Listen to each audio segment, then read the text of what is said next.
Hey everyone, it's November 10th, and that means that you're probably doing something, whatever, nobody cares about the intros. I'm Mark, and this is the Weekly Hookup.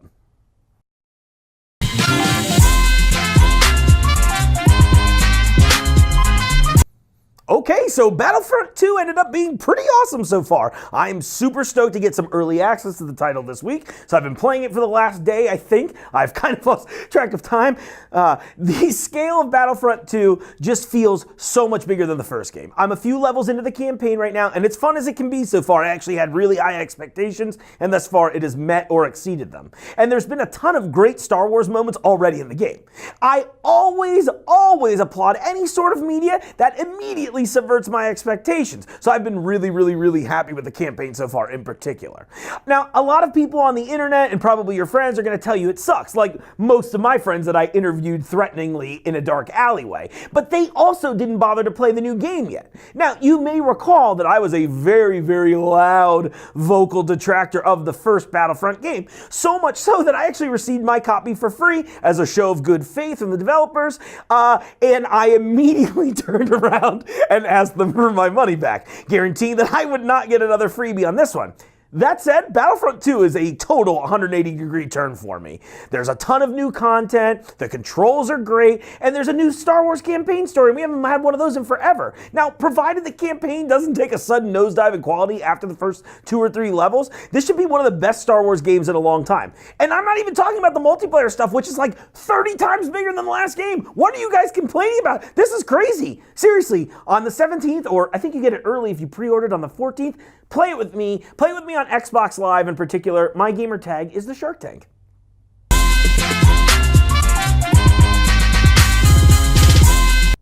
Wow, it's really impressive that scientists could put a human brain inside of rats. Seriously, that's awesome. Hopefully, scientists will next work on something really important, like putting human brains inside of humans.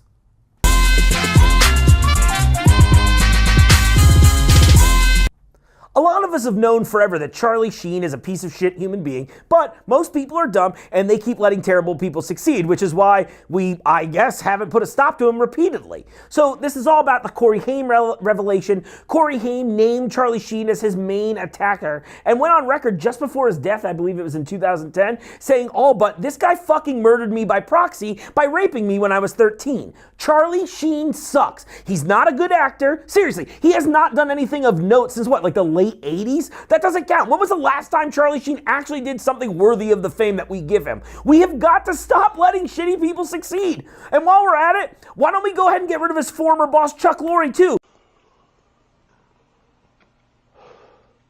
Hiya, Chuck. Cheese ball. Where you hiding, silly clown? Which personality are you cowering beneath for transparent cover? I see you, you little worm. I see you.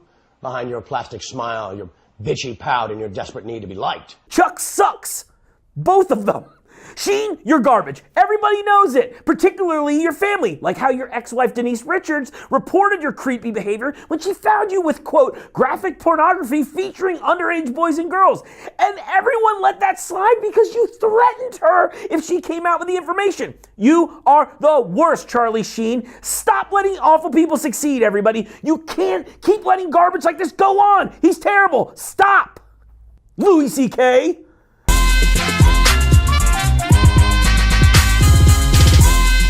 No, that title card wasn't just the name of a sweet indie rock band that we caught last weekend, but rather about the interesting push and pull between progress and absolute regression that we're seeing on nearly a planetary level these days. No pun intended.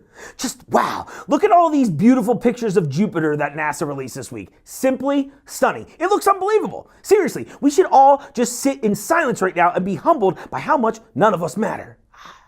It really is amazing that the human race has been able to achieve such a feat like this. But of course, I spoke too soon. In other news, the good old USA is the only nation in the world that is not part of the Paris Agreement. You might be familiar with that agreement. You know, it's the agreement that, quote, aims to combat global warming by gradually reducing emissions of greenhouse gases, such as carbon dioxide and methane, which come from the burning of fossil fuels such as oil, coal, and natural gas.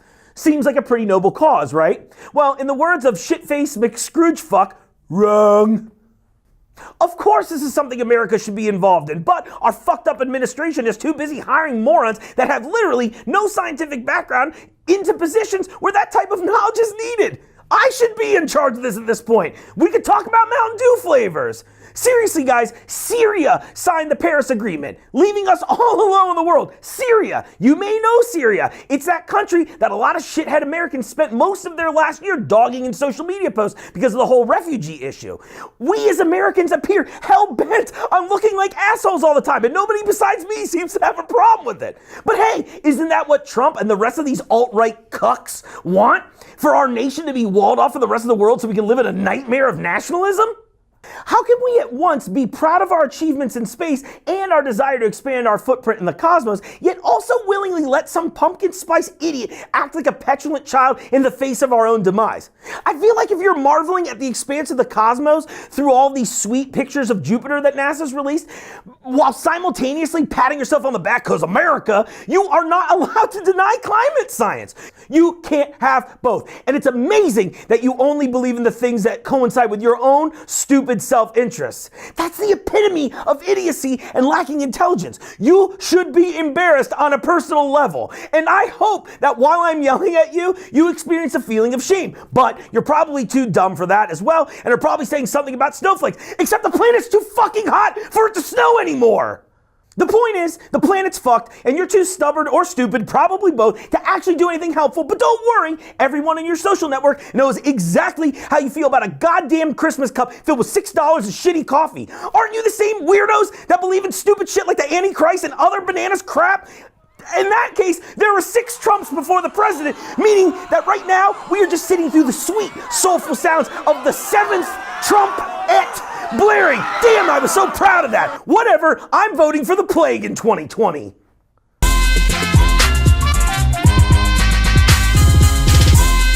Pepsi was kind enough to send us to the store to buy these new holiday beverages. Their Holiday Brew Mountain Dew and the Salted Caramel Pepsi. Let's do Mountain Dew first. So Mountain Dew had the audacity to write the words new flavor right next to the part on the label where it says, we mixed your 2 favorite flavors. Now, I don't want to explain the definition of new, but I feel like I might have to.